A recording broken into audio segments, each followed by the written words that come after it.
Okay, so we'll go ahead and get going here. So, just first and foremost, just really thrilled to get the victory today.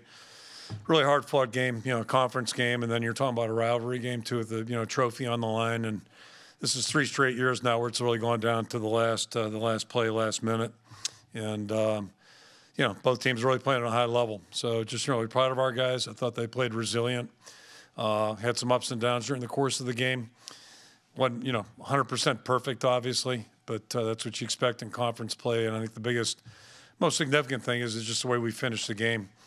They came out and scored on that opening drive in the second half, and then after that we settled in. I think we won 13-0 from there at that point on, and close to being 16. So come up with that last field goal. I think we all breathe a little bit easier, but wasn't meant to be today. It was a great effort on it, hit the bar, and we got to go play defense. But the defense really rose to the occasion, and again, just thrilled to get the victory. Thrilled to see our guys with the trophy, and even better, we got a day off tomorrow. So it's a pretty good day for us, and just really pleased. I'll go ahead and throw it out for questions. Coach, the first question from Darren Miller. Hi, Coach. You're always stressing complementary football. How important was that in the third quarter after you went behind for the first time to not only get the scoring drive, but then that 3 and out? Yeah, those are all big, and you can feel the momentum swing right there. We've had 3 games in a row now where we've had some ups and downs certainly, but not that tight of a situation. So it was good to see our guys responded. They came back and responded, and we didn't take control, but at least we gained momentum back and responded in a positive way. And the kicking game played a lot of big factor today. We anticipated that might be something, and thought we might have an edge in the punting game, punt return game. That proved to be true. And then the turnover battle is always it's always a big factor, and it was again today. Coach, the next question from John Schaefer. Hey, Kirk, this makes it 6 straight against Nebraska. What does that mean for you in this program right now? It's just, we don't tend to really look at things in the big picture. It's week to week and then year to year, but happy. I mean, just, happy, and it's not easy.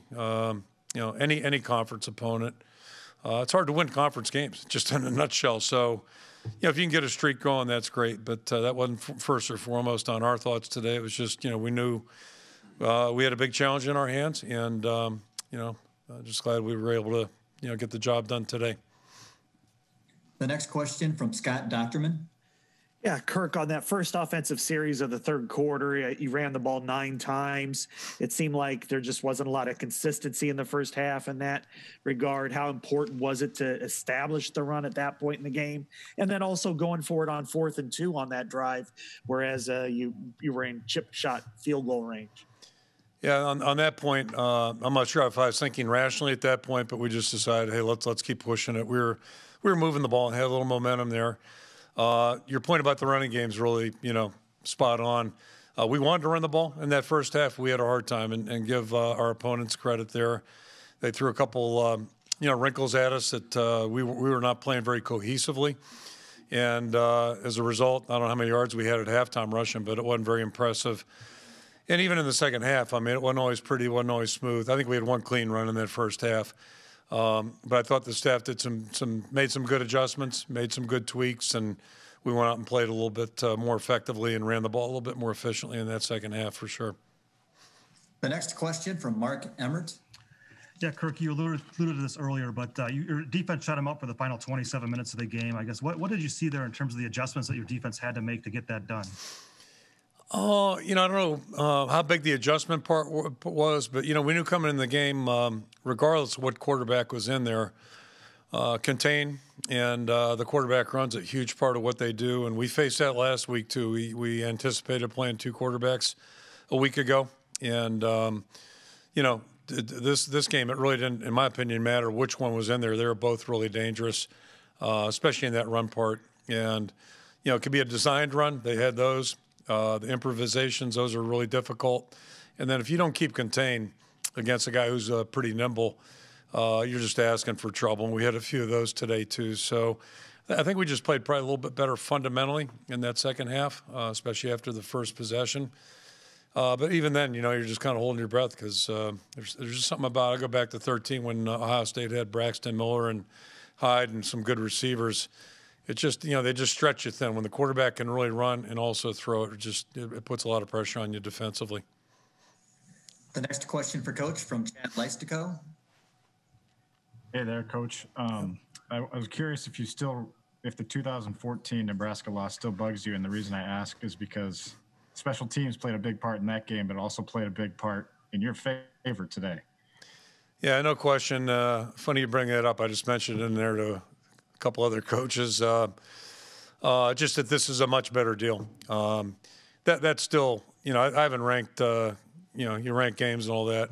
It's in the top five of the worst losses that we've had here. I mean, 22 years, that's about as bad as it gets. If you can't cover a kick, you turn over in the red zone, give it up an easy one before half, it's hard to think you're going to have a good team or a team that's going to win consistently. And, yeah, that one's kind of burnt in my memory bank, unfortunately, and probably never shake that one. The next question from Scott Docterman. Kirk, what does it mean to have a special teams player like Terry Roberts? It's kind of a position that doesn't get a lot of recognition necessarily. He just seems to make a play in the game every time he's out there, and it's a selfless position. I mean, what does he mean to you, your team, and to be able to play at this level when he's doing that? As historically, we've had a lot of those good stories of guys that, cut their teeth or, get their feet wet playing special teams. And it's so important, especially when you get a guy who's a real high energy player, a guy that brings energy and it's, spreads to other guys. Monty's doing kind of the same thing for us, but Terry by far he's been extraordinary this year. And then, the rest of the stories, we kind of knew it was coming because we've seen him in practice. He's doing a pretty good job as a player too, as a cornerback, but he going back to preseason, he just was, really humming on special teams. You could tell it was important to him. He was committed to it.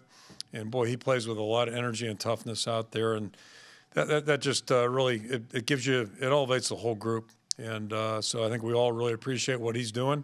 He takes a lot of pride in it.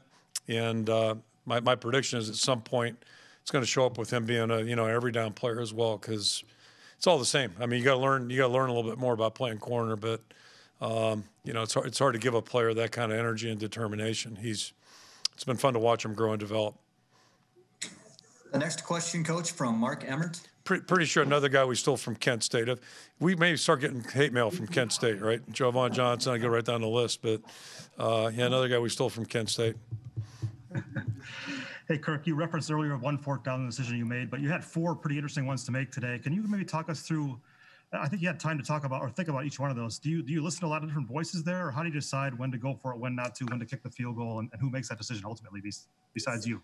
Yeah, I mean, you got analytics, everybody's got an opinion, right? And then it's probably a little bit like baseball. You go at the book, and I shouldn't go down that path, right? They yanked that good pitcher. I haven't watched any baseball this year, but I understand a pretty good pitcher got yanked out because he was on a pitch count. So, a lot of it is just how you feel at that time, too. And going back to the 4th and 2, we had a little something going there. So that gives you a little more confidence to go ahead and say, okay, let's go for it. And when you're just kind of sputtering or, you're not quite, then my mindset's a little bit more like, so, we all want to go for it. But what makes us think right now, we haven't played so well here the last 7 snaps, and all of a sudden we're going to convert a 4th and 4. So a lot of it's just kind of how you're feeling at that time.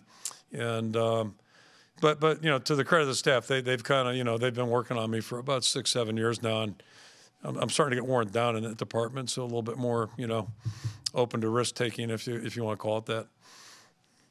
The next question from Chad Leistico.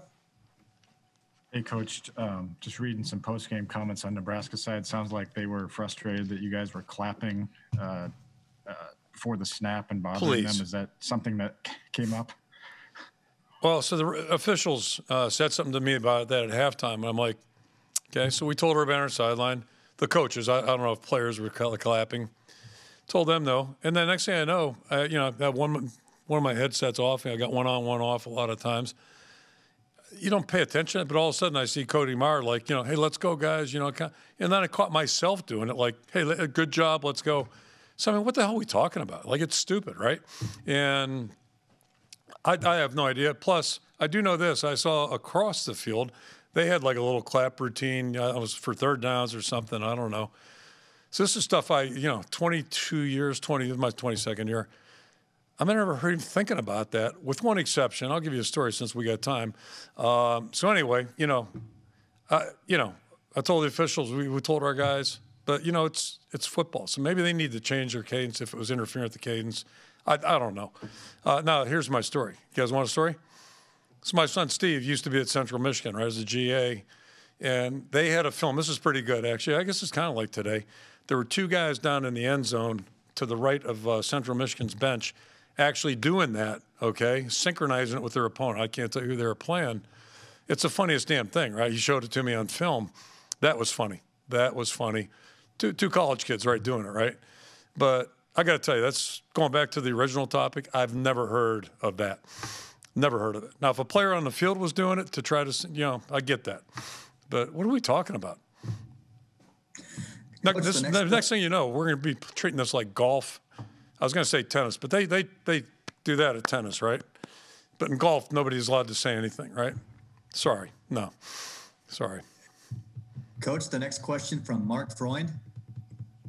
I don't know how to follow that up, but I mean, we should just go home right now. And what are we talking about? It's football, right? It's football. Wow. Hey, Spencer's pick, he was pretty. Were they okay with adamant how I dressed today? Should I be changing my pants or, different shirt? I mean, what are we talking about? Okay, I'm sorry. I'm distracted right now. Totally distracted. You're good. I get it. Yeah. Spencer was pretty adamant that his pick was. He knows that was a pretty bad play. I wouldn't argue with that one. Yeah. Yeah. What did you get a chance to speak to him directly after, or how do you coach a guy in that situation when he knows, man, that was a really bad play? Yeah, growth is painful, and one thing about Spencer, he's pretty, he's wired in, he's in tune, and he knows if he makes a bad play, he knows it probably as much as we do, and probably hurts him more than us, quite frankly, because we've had more experience watching those kinds of things. But that's part of the growth process. This guy prepares, he works hard. A couple times today, that was a bad decision. Then a couple times where he's aiming the football. But it's just all part of that growth process, But he's aware of what's going on out there. He's leading our team. He does a great job during the week, and we're totally totally on board with him. And it's something you got to work your way through. That's all. The next question from Mike Halas. Kirk, the time spins by awfully fast, and Chauncey Golston's almost done. How would you summarize his career? With, of course, a focus on that big play he made late in the game. Yeah, first of all, and you guys can answer it for me, is that 4 interceptions he's had, or was that ruled an interception? It was, right? No, officially it's a fumble. Fumble, okay. So, I mean, but you get the point. It's been like 3 or 4 of them, I think, in his career. But the bigger picture for me is, like, he really embodies, to me, what an Iowa football player is. He's under-recruited, undersized when he came out. He had the height, not the girth. And all he's done is work hard here. He's an absolute delight anytime you're in the room with him. I mean, the guy just has a really positive energy. He works hard. He's done a good job off the field, does a nice job in the classroom, and has grown into a really good player. Not just this year, but, I mean, it's been a process. So, credit goes to him for working hard and just taking advantage of the opportunities. And we're thrilled he's on our football team. He's been a captain every week. You've been watching that, and it's no surprise. He's just so highly respected. And it's the same way last year. Our guys looked at him like one of the seniors last year. He's just a really first-class young guy and a good player, really good player. Coach, we'll take 2 more questions. The first from Scott Docterman.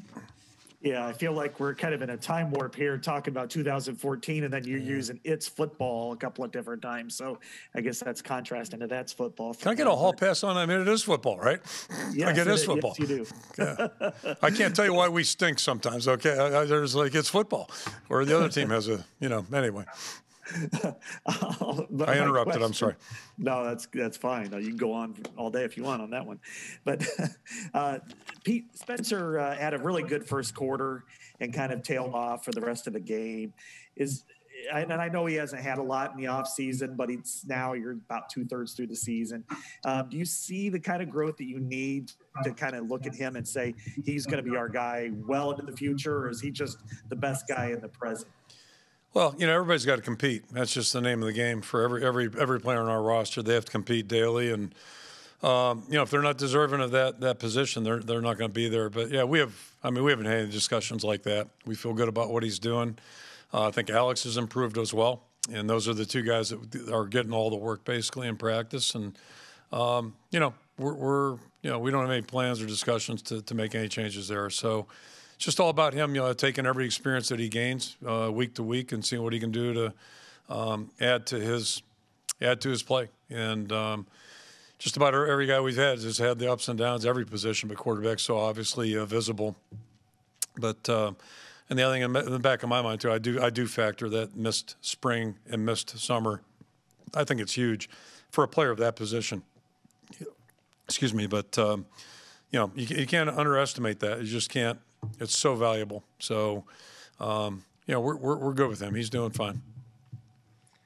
Final question for Coach Ferentz from John Schaefer. Coach, with all the banter that goes back and forth between these two programs, I know there's a trophy on the line, but is this a rivalry game in your mind between you and Nebraska? Well, to me, it seems like all of our border rivalry games are rivalry games, and every conference game is a rivalry for me. I'm not sure what rivalry means exactly because, football, they all count. I mean, that's what it really gets down to. And this year especially because you're only, got an 8-game schedule. So they all count, And I think over time, it's just natural. Like they are in the Big Ten now, right? They weren't up until whatever it was, 10 or 11. I probably should know that. I think it was 11, right? Is that their first year? So, they were new to the league, and probably Penn State went through the same thing back in the 90s, I'm guessing. But now I think everybody, we're all together, and, hopefully over time it really develops into that. But it's an important game to us. I know that for sure is important to us.